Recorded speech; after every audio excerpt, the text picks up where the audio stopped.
we are starting something new we call Hot Picks. These are some things, some stuff that we've seen, some shows we've seen. We want you to check out, even though we haven't like done an official episode on it. TV talk. Yeah, TV talk with the sisters. TV talk. TV talk with the sisters. TV talk with the sisters.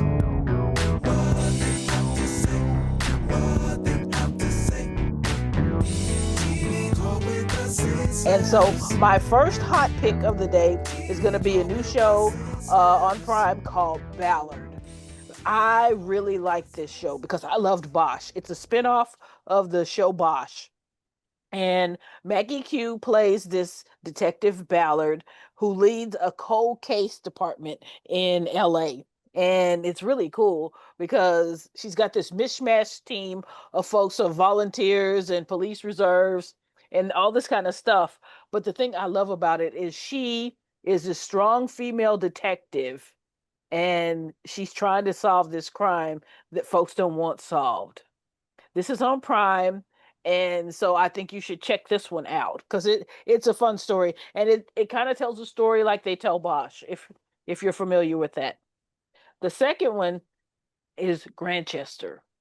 This is Masterpiece Theater, PBS, British show. Love this show, and this is his third lead character. I like what they did this time. Matter of fact, I love what they did this time because they chose a person of color. Rishi Nar is the vicar of this small British town, and he helps the police solve murders. And it's so funny. Like I say, this is a third vicar that's come through, and every time this police detective always goes and gets the vicar to come and help him, whether they want to or not.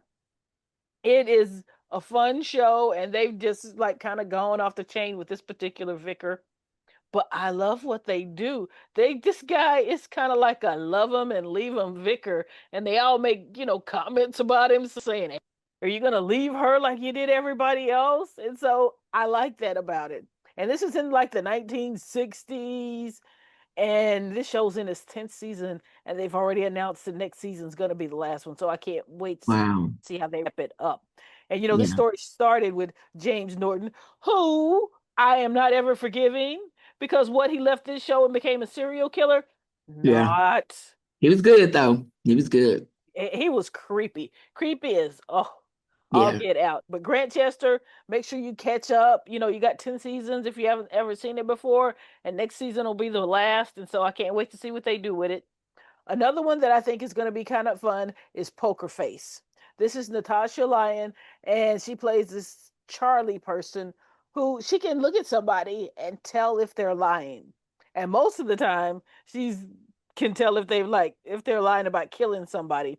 So every single time she has to go through and figure out how they've killed somebody. And it's kind of kooky and cartoonish, but it's really kind of fun. The way they tell this story, you'll see it from one person's point of view, and then about halfway through, you'll see it from the other person's point of view. And so it's really cool. And the best thing about this show is that they have guest stars. This is something they used to have like back in the day, Yeah. and they Yeah. don't Yeah. really do that much anymore. Yeah. But I mean, they've had Benjamin Bratt, Ray Perlman, Giancarlo Esposito, Luis Guzman, and even Cynthia Erivo. And so they have had some fun bringing just different characters into this. It's in its second season now, and it's on Peacock. And so I think, check it out. This one is kind of fun. The next one is Ironheart.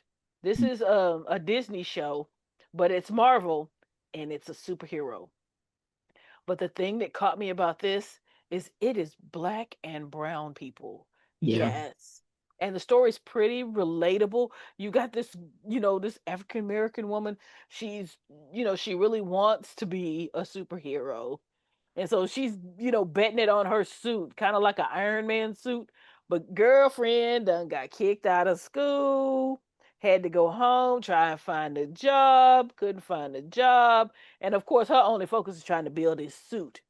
Love this. And this one is starring women.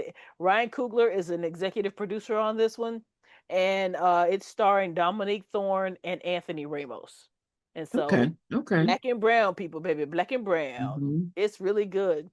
And my final one is House of David.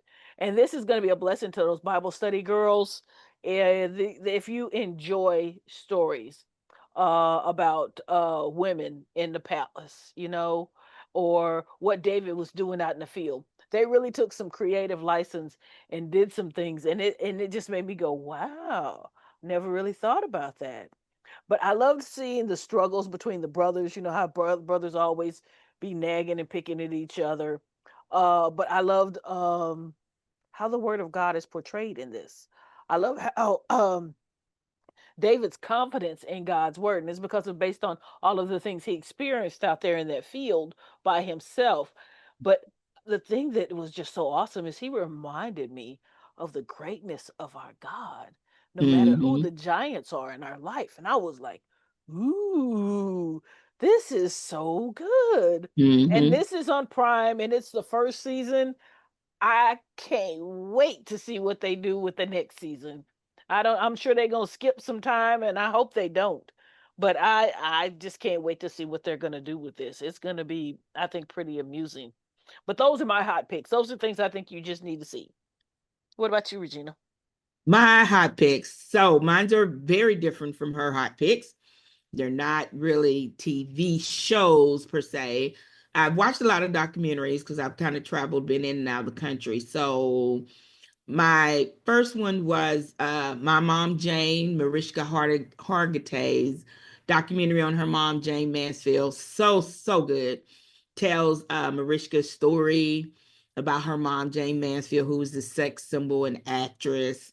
And she died in a, I believe, horrible car accident when Mariska was, I think, 2 or 4. She was really young.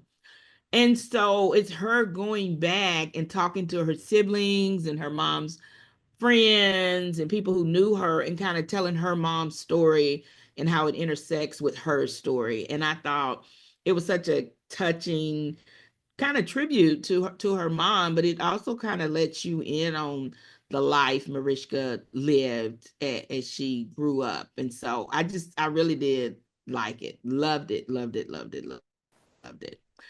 Then I watched My Name is Eliza Minnelli, who, of course, is the daughter of Judy Garland. And that one was good too. That one was really good. It kind of told about the relationship between her and her mom because her mom was still performing and was a big name out there when she kind of started singing and performing. And sometimes her mom would even bring her out, and at some point along the way, it almost seemed like they became competition for each other, at least in her mom's eyes, is what I kind of got from the documentary. And it just talked about how Liza had to kind of establish her own little road and way to go. Because, I mean, if you know anything about music and theater, you know Liza Minnelli can sing, honey. She can sing. You can So sing. she just paved her own road. But it was still kind of, a little sad because of her relationship with her mom. So that one was good. So I watched those two. I also saw The House of David, and I loved what I've seen of it so far. And like Karen has said, it just reminds me of the faithfulness of God. They tried to stay so close to maybe the biblical story as far as the characters and the event in David's life. And I like that about it. I respect that. But I also love the way they're portraying King Saul. Like they're giving Yeah. Saul probably more airtime than he normally would get. But it just Right. reminds you, kind of, well, it reminded me of what disobedience can bring. And that's Yes. kind of the big story I got from watching Saul. Like, ooh, I think I might want to act right because that Saul, he Mm-hmm. ain't, it ain't turning out too good for Saul. So Mm-hmm. I love that part of it. And let's see, that's Eh, three. Oh, Christopher Reeves, the Superman documentary on Christopher Reeves. That one was just heartbreaking. That one was just heartbreaking. That family has been through so so much. From his accident, then his wife got cancer, and suddenly they have this teenage kid who lost both the parents.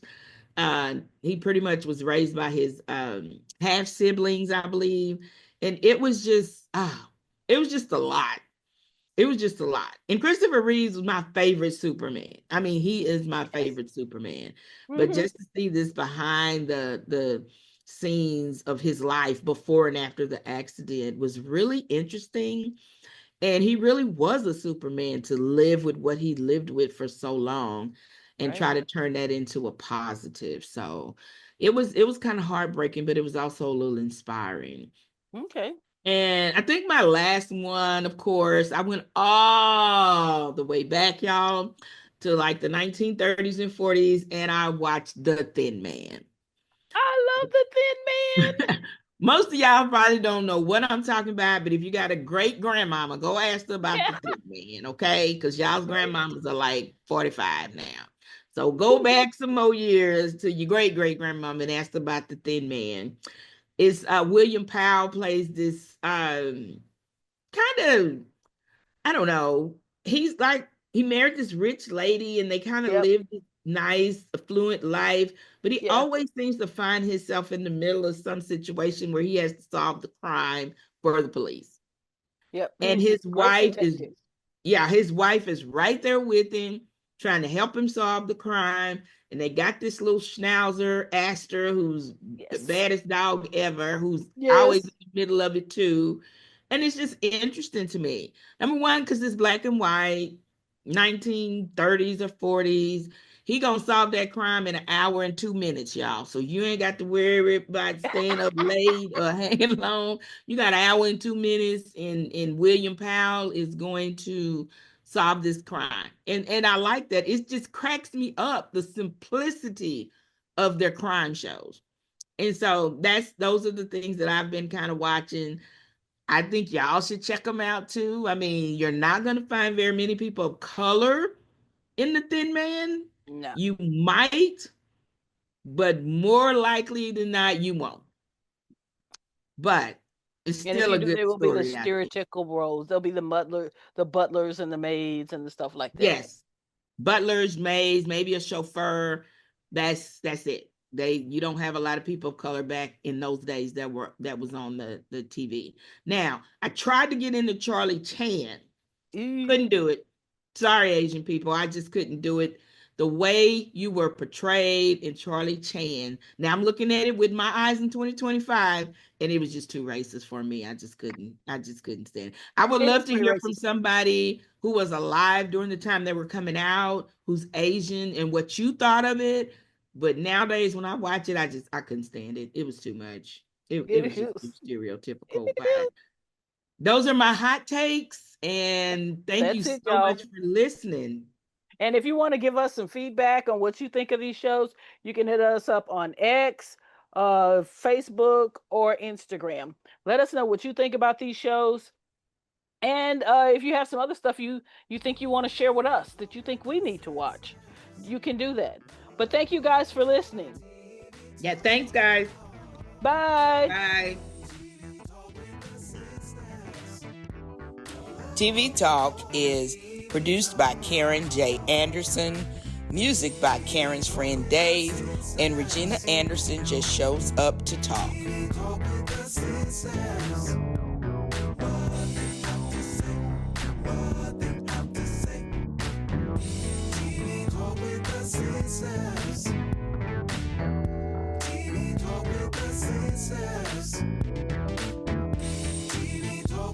Sistas.